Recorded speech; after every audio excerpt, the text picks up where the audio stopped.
Ayanna Pressley racially extorts America. Black Lives Matter is a mandate from the people. It's time. Pay us what you owe us.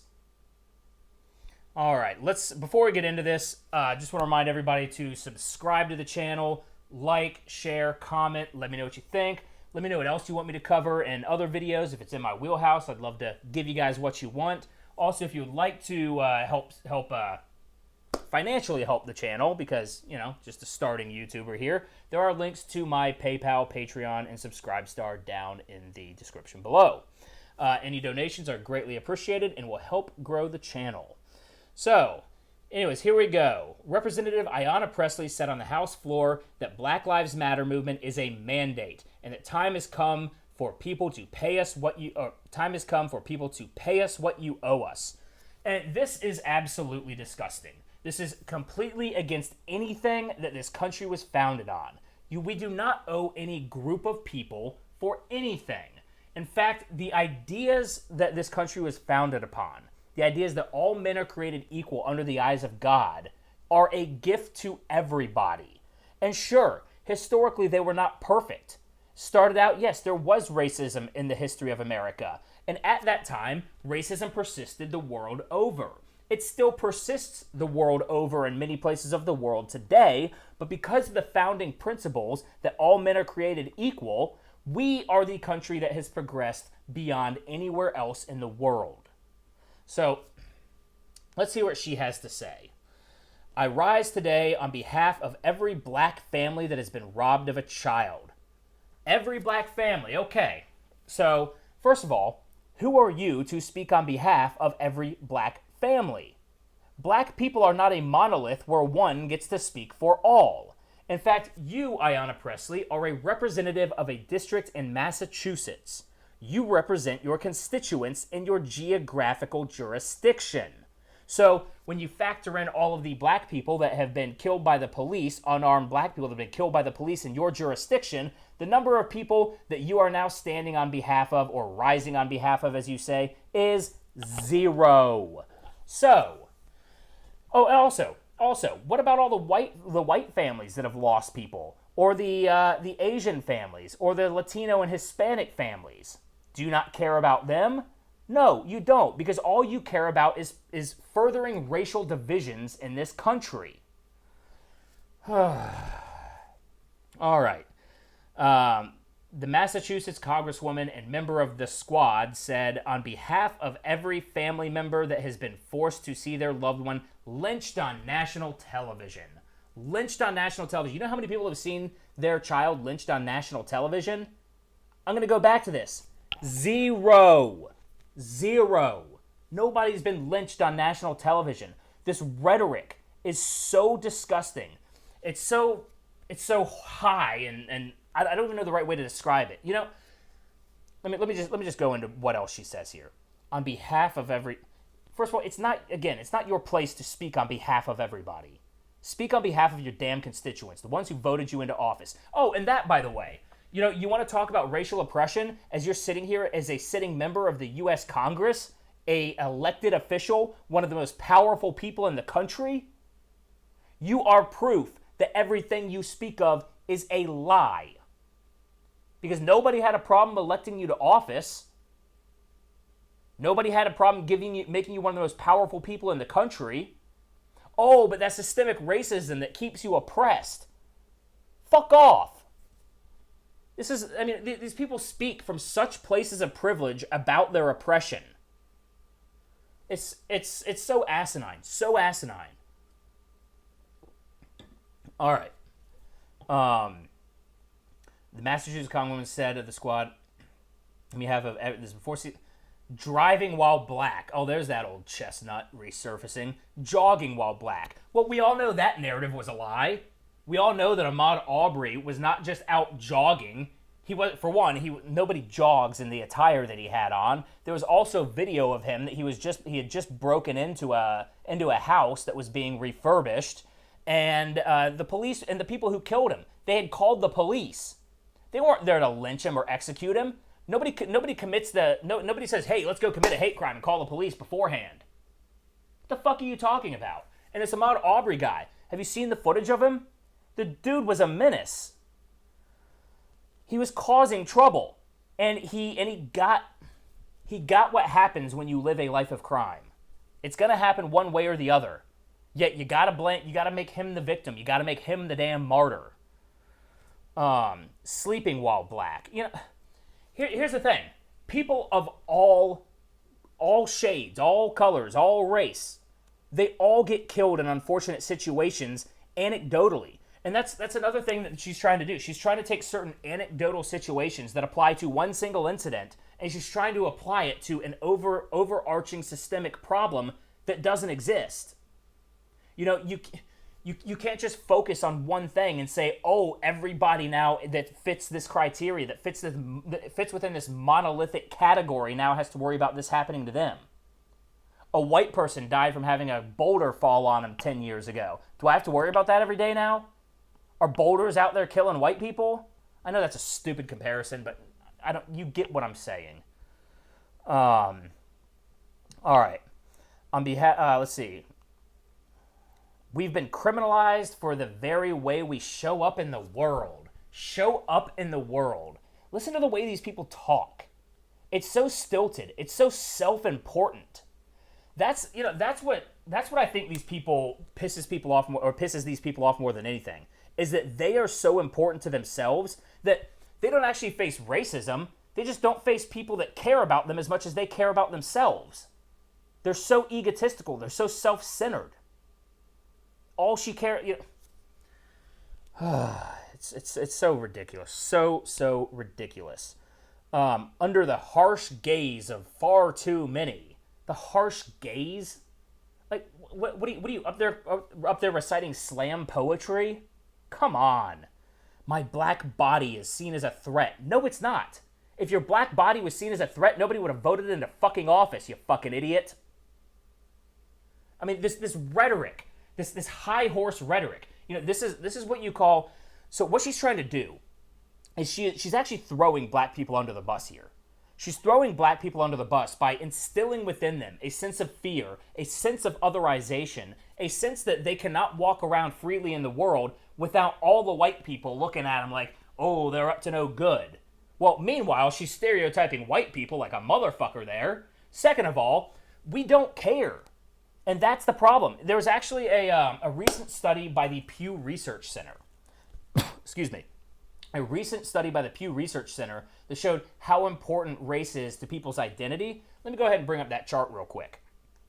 So, black adults are more likely than other groups to see their race or ethnicity as central to their identity. Percentage of each in the groups who say being blank is extremely or very important in how they think about themselves. So for white people, 5% say it's extremely important, 10% say it's very important, giving you a net total of 15% that actually give a fuck.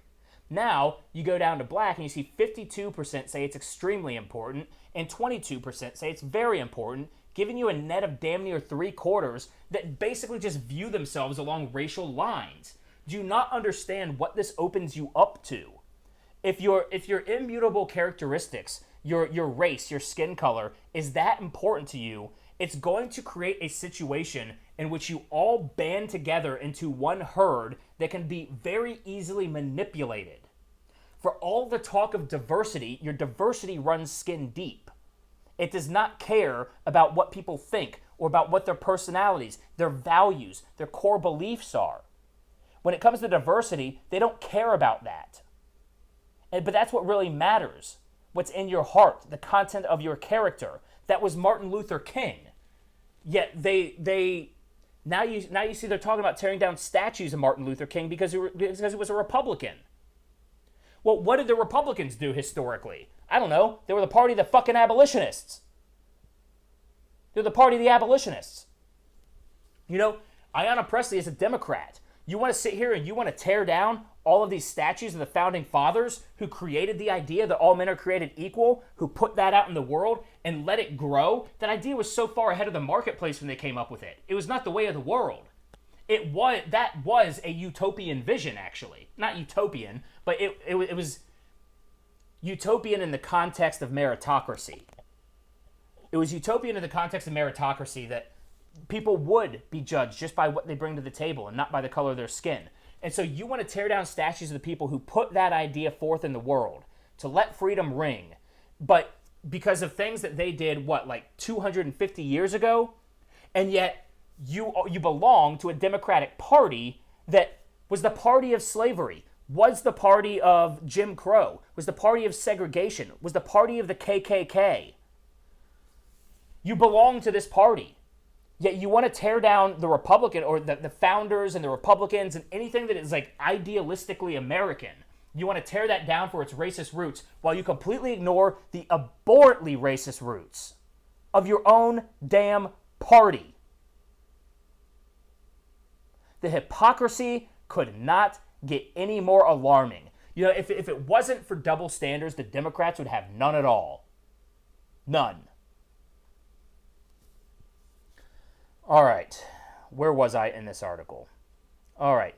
Under the harsh gaze of far too many, my black body is seen as a threat, always considered armed. You want to know who else is always considered armed?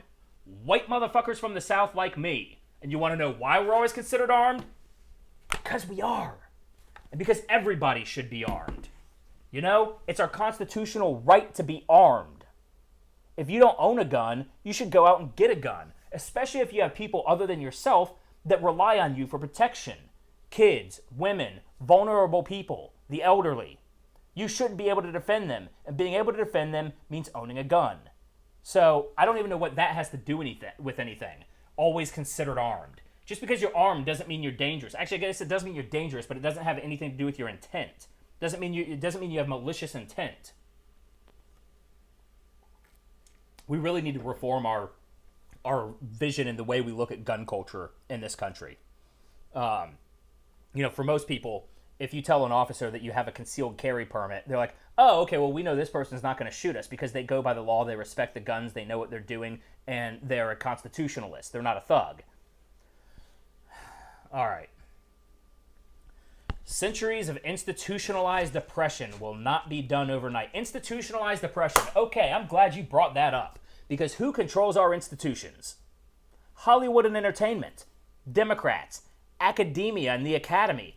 Democrats. Big tech. Democrats. Labor unions. Democrats. Corporate America. Democrats. I mean, all of our institutions are defined by Democrats. So if you want to start by, if you want to get into institutional racism, look at your own damn party. Look at yourself in the fucking mirror. Because you're representing the same people that create all of these problems. All of these local city governments where all of these things happen, where all the racist, you know, quote unquote racist policing happens. Whose policies are they? Those cities are run by Democrats. You're sitting there trying to play both sides. You're trying to defend the actual bad people, the Democrats, and then pit them against the good, and pit the public against the good people, the ones that you don't see this happen in Republican areas. You know, a lot of this is mirroring what I talked about in my first Black Lives Matter episode. I put out 2 so far. I've got the 3rd and final section of my Black Lives Matter coming out soon. That's part of the Revved Up show, my bigger production show. So go ahead and check those out if you haven't seen them, because I go into a lot of detail about about the lies that formulate Black Lives Matter, and the lies about how they're really just a Marxist front. But we'll get into that in a minute. All right, centuries of institutionalized oppression will not be done overnight.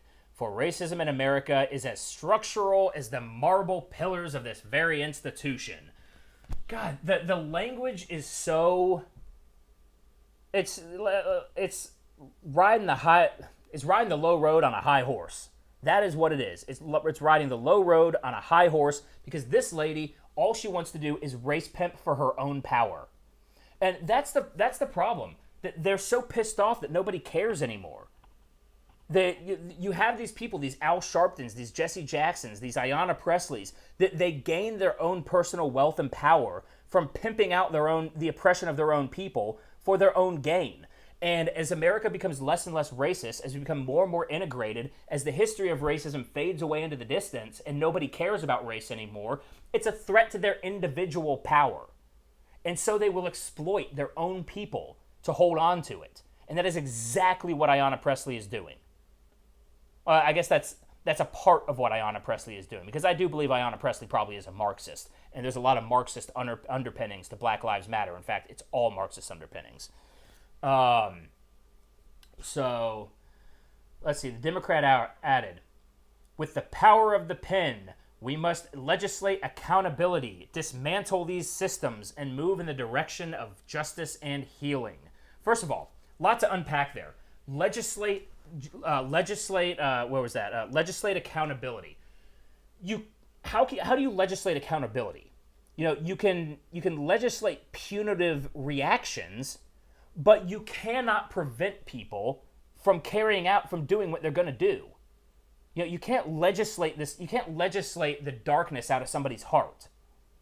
You can't legislate that out. You can only legislate that they will be punished for acting nefariously and with malice and bad intent among other people, other citizens. So then she said, dismantle these systems. And that is the core of all of this, is dismantling the system. It goes back to, what was that? It's a Latin saying, Salve et coagula. Salve et coagula. I have no idea whether I'm pronouncing that right because I don't speak Latin, but it essentially has to do with solve being the idea of dissolving, solvent, and coagula being to coagulate, to come together. So it's the idea that you have to break everything into pieces, shatter the world, and then put it back together in your own image. That is what this is all about. This is about tearing down the social order, the social structure, because as far as freedom goes and as far as ending racism goes, we've come about as far as humanity is capable of coming. We really have. As you can see from that chart that I showed you a minute ago, the people who were the former racists, the white people, the ones who actually enslaved black people, which, by the way, that's not to forget that the Irish were pretty well enslaved too at the beginning of at the founding of this nation. It wasn't quite the same system, but I believe the very first slaves were 100 Irish children that were just picked up off the streets and brought over on a ship here. So, you're not the only, black people are not the only ones that face this sort of oppression. Sure, it was a little bit different. It was a little bit more brutal. Actually, I don't even know if it was necessarily more brutal, because a lot of the Irish people that they were sent down to be indentured servants in the South, they had about a 50% mortality rate before they even reached that 7 years before they were free. So sure, if you survive 7 years, then yeah, you were set free, and in which case you were just poor. And you want to talk about how that's resonated through history. You want to talk about the shadows of history from chattel slavery, the shadows of history from indentured servitude. Just look at all the poor people in Appalachia, the ones living in squalor that will never get out, that now have all these problems with meth and heroin and Oxycontin and all that kind of stuff. It's all these Appalachian people. Those are mostly Irish descendants of former indentured servants. So you're not the only ones here. You're not. And we ignore that. We ignore the suffering of those because it doesn't fit this Marxist narrative that we need to cut people across racial lines.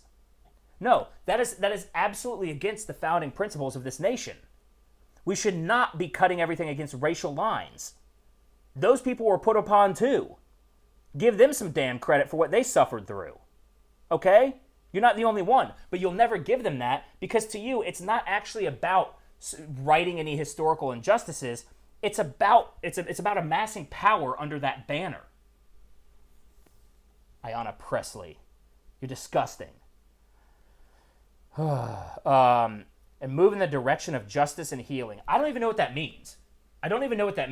Move in the direction of justice and healing. And that's the problem with a lot of these lefties, is they speak in this stilted language that means nothing. It's very clinical. It's very pseudoscientific. It's built on this hoisted on high type of rhetoric. And so she wants to talk about justice. They don't know what justice is. To them, justice is social justice, but justice is the exact antithesis of real justice. Social justice has to do with group justice. Justice in its purest form is individual justice. You do something wrong that hurts this person, you pay for it, and they get restitution to the best of the system's ability to provide it. But social justice, which operates upon group lines, that is injustice put into a system. Because now all of a sudden you're going to have somebody who had nothing to do with the injustice that was caused, yet they're going to have to pay for it just because of the color of their skin. That is not justice. That is injustice defined. So she doesn't want to move in the direction of justice. She wants to move in the direction of segregated racial power structures. That's what she wants to do.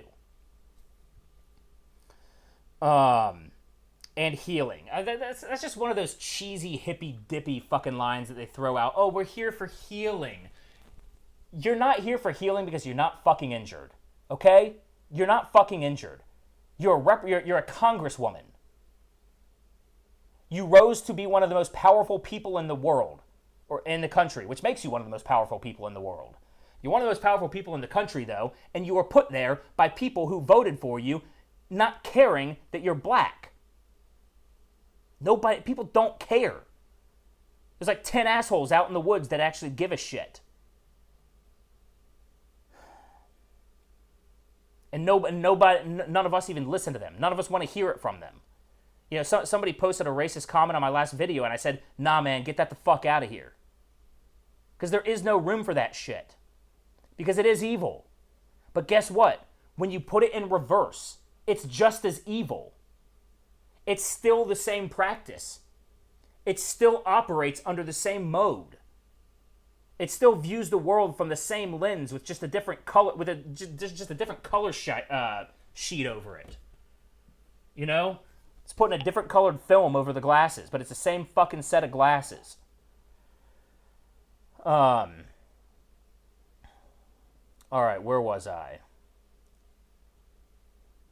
The Justice and Policing Act is a critical step forward, and I applaud the leadership of the Congressional Black Caucus. Oh, look at that. You got a Congressional Black Caucus, huh? You got a whole group of just black people that look out for their own racial interests in Congress. How about we disband that? Because, you know, if racial equity is what we're really about, because that is the founding of this nation, I mean, imagine if we had a Congressional White Caucus. Now, I don't want a Congressional White Caucus. I don't want that shit. Because I don't want our nation to be ruled under the idea that we take groups of people based on their immutable characteristics, lump them together into these monolithic, you know, herds that can be controlled together. It makes you ripe to be manipulated. When you operate under this idea that you can just lump people in together as one group and that they all represent each other, then you can manipulate them en masse. And we've seen that. I mean, we've seen that with the Democratic Party has done that with black people for decades. To the point where they now take the black vote for granted. They make all these promises. They're all empty. Not only are they empty, their policies, the things that they promise you, have been on the back end destructive to your culture, to your people, to your neighborhoods, to your communities. They've fucked you over. But because they have been able to band you together, because they've been able to band black people together as this monolithic herd, which that's not my opinion. You can see that just based on that chart that I showed you. How many black people take their race as one of the biggest things about their identity. You can see that the Democrats' plan to do that has worked. And then they put upon you en masse because of it. Shit pisses me off. I mean, and the fact that people are starting to wake up to this now. People are starting to wake up, which is great. In fact, a Rasmussen poll recently came out saying that Trump now has a 40% approval rate among black people, which is great. I think it's a little high. I don't think the number is honestly that high. But I hope it continues to tick upward because they're going to, you know, we're all going to find out the hard way when we let this identitarianism take control and take root. It's already taken root, but fully take control of our nation because it is all about, it's not even about race. It's about amassing power. It's about amassing control and centralizing it under a few. All right. Pressley continued, but our work is unfinished. There is a rallying cry in communities across the nation because you fucking misled them, because you've lied to them, because you've sold them a narrative that cuts against the truth. Black Lives Matter is a mandate from the people. It's time to pay us what you owe us. Our black skin is not a crime. You seem to be the only one that thinks it's a crime. You seem to think it's a crime. You're the racist, not us. It is the beautiful robe of nation builders. Oh, get off your high horse with your fucking bald ass. Bald-headed. She looks like a cone head. She looks like a cone head. All right. Pressley followed up her statement in Congress with a tweet explaining that the country is at a moment of reckoning. We're only at this moment of reckoning because you guys refuse to acknowledge the progress that has actually been made and instead want to trade in that progress for a regressive idea of racial identitarianism. You want to do what the KKK did 100 to 50 years ago. You want to be the black version of the KKK. That's what Black Lives Matter is. They're the black version of the KKK. They're black identitarians. We don't want this identitarian nonsense. This makes you a bad person. This makes you evil. God, I mean, just look at her. She looks insane. She looks nuts. All right. The fights we're in today are old fights. No, the old fights are actually done. The old fights are over. They're settled. The new fights, the fights that you're in today are new fights, and they're actually fights for identitarianism, for Marxism. But I remain hopeful. Yeah, well, I remain hopeful that you won't last long in power. We are in a moment of reckoning, and our movement is strong, sustainable, and focused on bringing out the systemic change our communities so desperately need.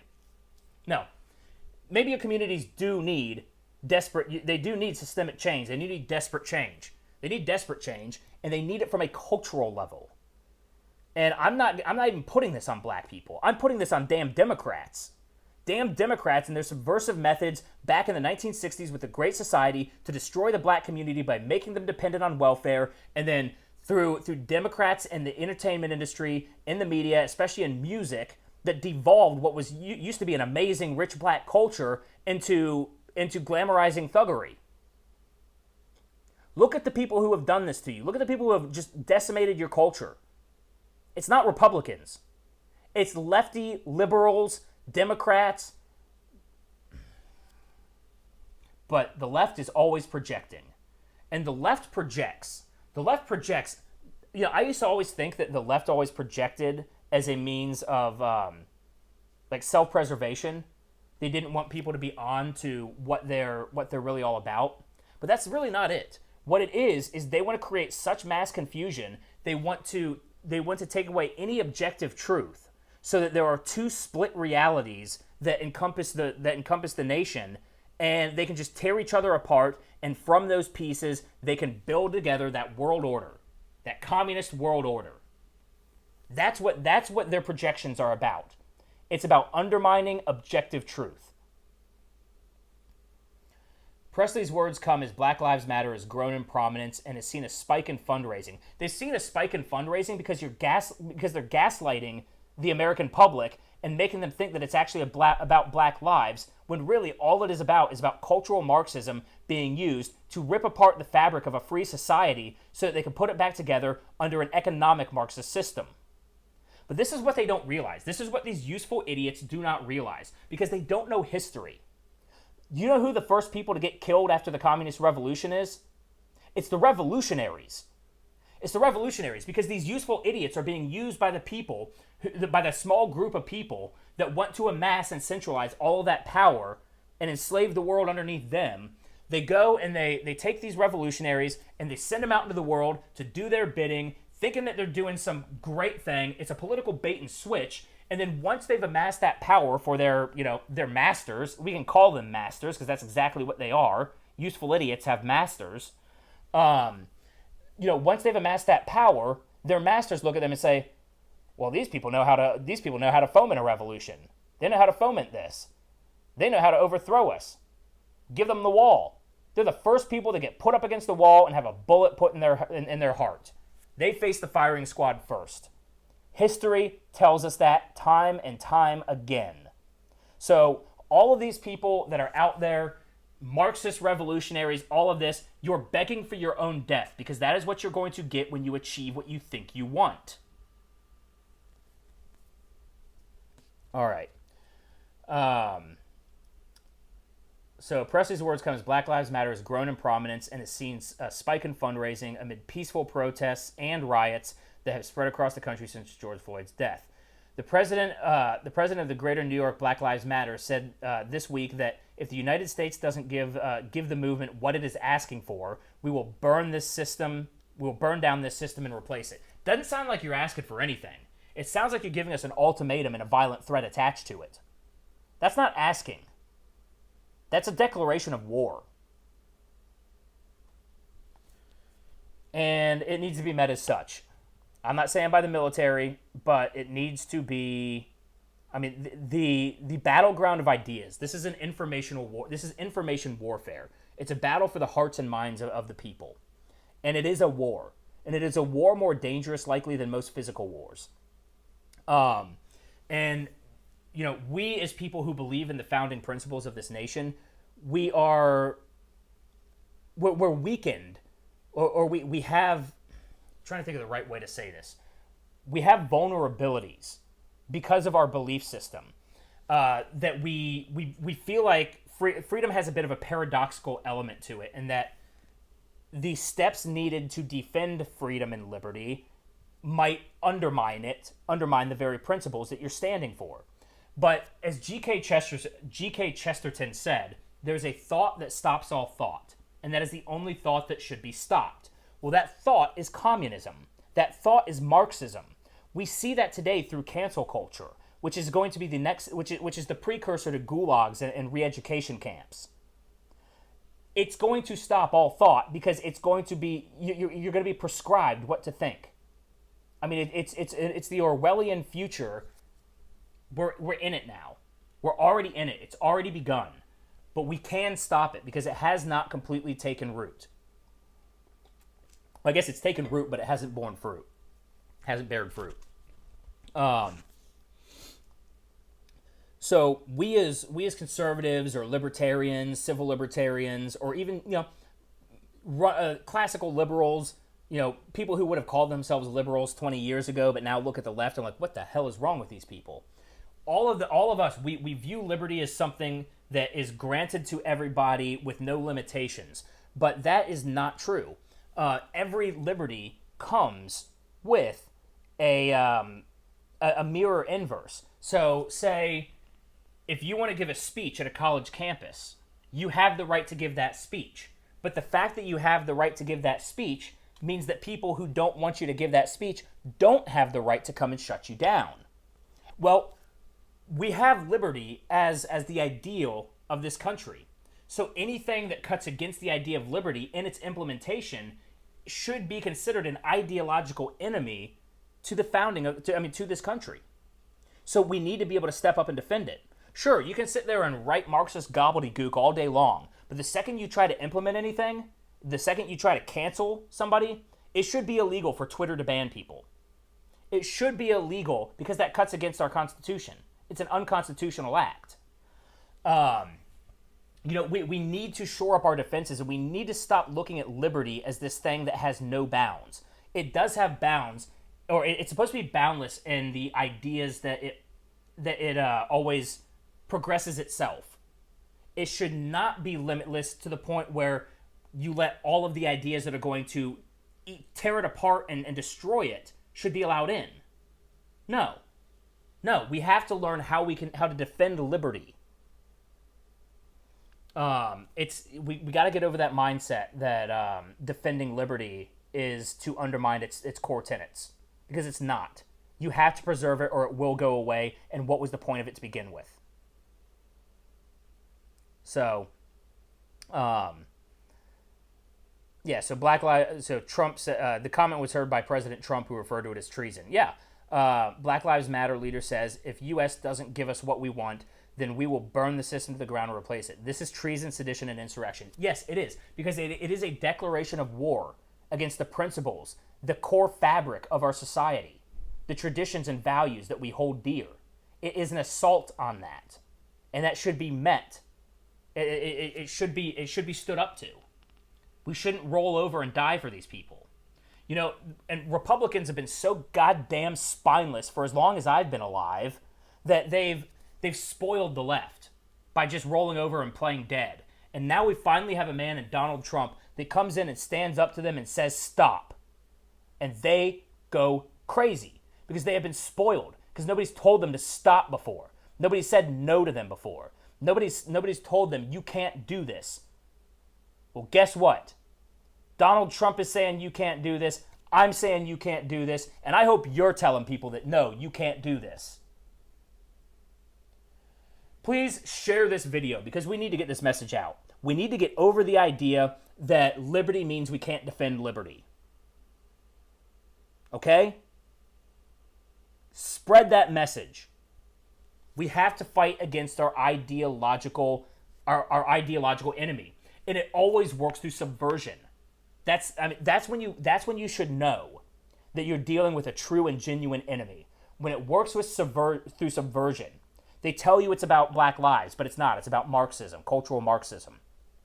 Patrisse Cullors, the founder, one of the co-founders of Black Lives Matter, she's on record saying that I'm a trained organizer, I'm a trained Marxist. That's the true agenda.